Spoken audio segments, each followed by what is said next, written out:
Switzerland is outperforming almost any country on the planet economically. Here is why it's relevant to you as an entrepreneur and a startup. Let's talk about it now.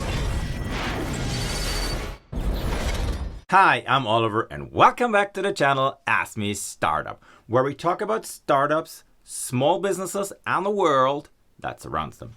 If you're new here, please consider subscribing and pushing the notification bell because it really helps this channel to grow. If you're into business, if you plan to start a business, please feel free to download my free startup checklist, link in the description below.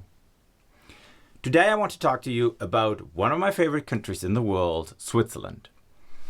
If you might have heard that there has been an assembly of sorts in Switzerland called the WEF, the World Economic Forum. Now, global leaders claim to visit there and come to Switzerland to discuss what's going to happen next and the big problems they have to solve. Why are they choosing Switzerland? Have you ever asked yourself this? Why is it Switzerland?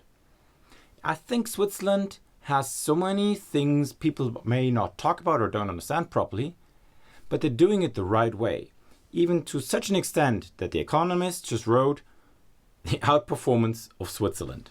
Why is it outperforming all the other countries in the world?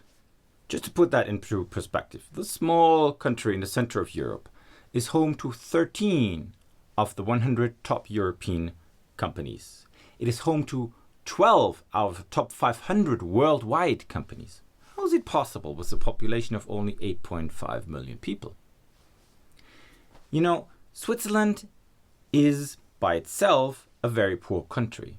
When they started, they were starving. People were fleeing Switzerland back in the 1800s because the soil was very poor, they couldn't grow crops, and of course most of the time there was winter and hence nothing would grow. Only when they started to focus on high value industries, then things started to change. High value industries would have been in Zurich, for instance, fabrics or watches in the Euro-Arc, or banks and insurances in Geneva and Zurich, or pharmaceuticals in Basel. You see, suddenly things change. When we talk about extraordinary success of Switzerland as a country, we have to talk about facts like Google having its largest R&D outside the US in Zurich. If you think about large multinational companies, many of them are Swiss, and I'm sure, very sure actually, that most of them you've heard of. UBS and Credit Suisse for banking, Zurich and Swiss Re for insurance companies, Nestle on food, Glencore and Governor for raw materials, Roche and Novartis in the pharmaceutical sector. You've heard of Patek Philippe, you've heard of Rolex, haven't you? You've heard of Ritz-Carlton, hospitality.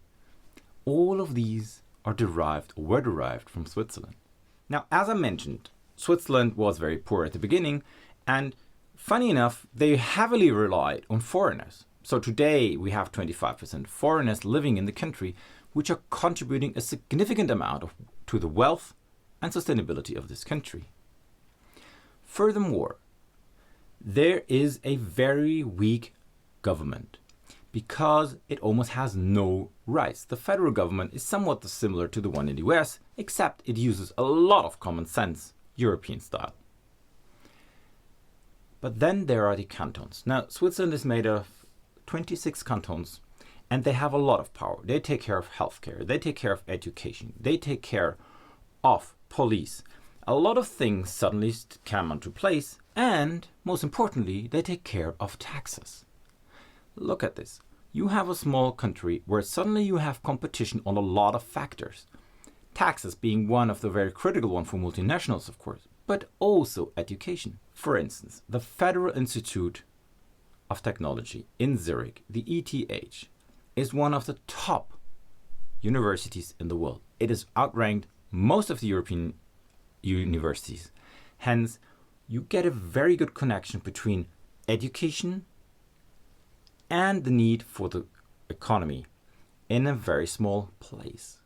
But then there's another factor that goes into it. I mean, I've already mentioned the common sense, but there's also like the fact that even you have those 26 cantons, they don't like each other. One way or the other, you know, they're mocking about, etc. They want to force a competition. They want to be better than someone else for whatever reason. This still does not stop them from saying, well, we're better off united, but are still not going to like you. Kind of a weird situation if you live in Switzerland, but that's reality. Hence, everybody is trying to put the best efforts. And then there's another focus that you should understand. Usually it is economy first. That might sound crucial sometimes, but it isn't. Because at the end, the only thing that sustainably increases and keeps the wealth and the wages, etc. in a country is economic growth. Maybe the growth isn't as good as it could be, but at least it is sustainable.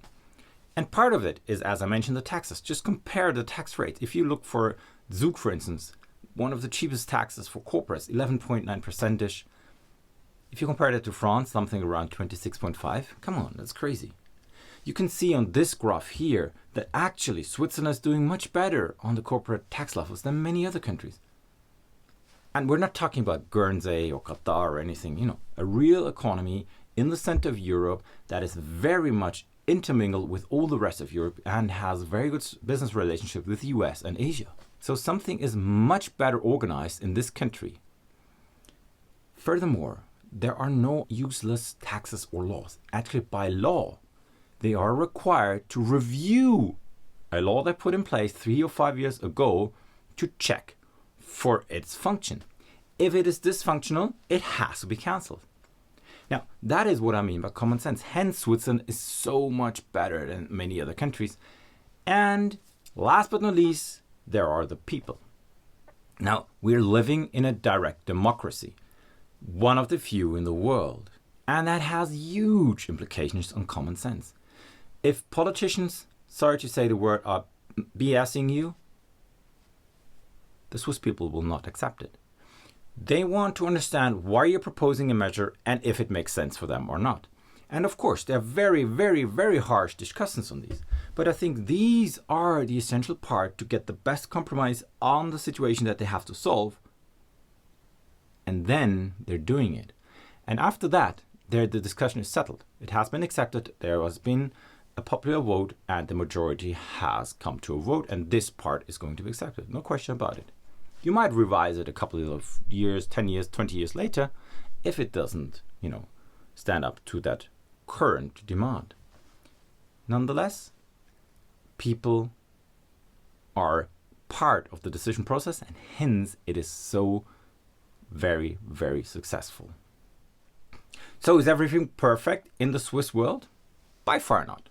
I mean, Switzerland has always been proud on its neutrality. Maybe one of the factors people and the WEF, for instance, came to the country claiming to be a neutral country. But what does neutrality actually mean these days, right? Is it like, I'm not going to bother with anything, I'm just going to ignore that there are wars, I'm just going to ignore that there are other interests that I might be involved or not? Reality is, Switzerland has a very close relationship to the European Union, one of the largest markets in the world, but still is not trying to participate in it, and also is risking to get cut off this market. That means that some companies have actually migrated to Amsterdam and Dublin because they wanted to have the bigger share in the European markets. So there are problems in this country where we are not sure how it's going to go on. For instance, currently Switzerland has been excluded from Horizon 2020, one of the largest research projects in the world, which on the long run will hurt this country, its innovative capacity and all these things. Should we give up hope? No, because at the end, they're always going for the most plausible way and the most successful way, I would say, in one or the other. All right.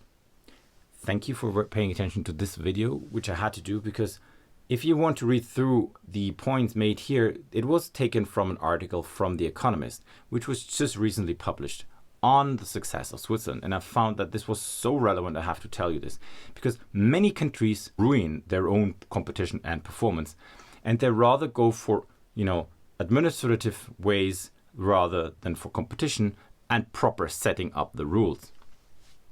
This would be true, for instance, for the minimum tax they're implying now, because they obviously are incapable to compete with Switzerland, which is very successful in doing competition on the tax base. It's just because governments usually don't spend money well. There's an exception, Switzerland. It's not perfect, but you know. If you made it so far in this video, please subscribe. And if you have any comments on Switzerland or any questions, I would be really happy to answer them. Thank you for paying attention, and I'm gonna see you next time.